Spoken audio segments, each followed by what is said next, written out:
In this video, I'm going to show you how to enable floating window on Poco C75. Open the Play Store, install this application. I have already installed it, so I will simply open it. Now grant the access by tapping on Grant Now, Allow.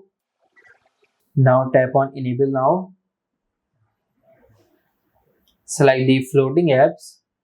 Tap on this toggle. Go back again.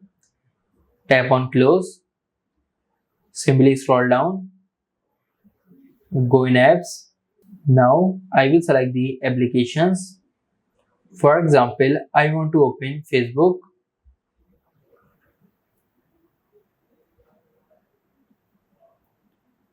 And YouTube.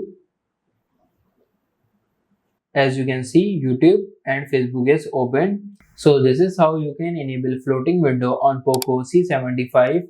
If this video helps you, like this video and subscribe the channel.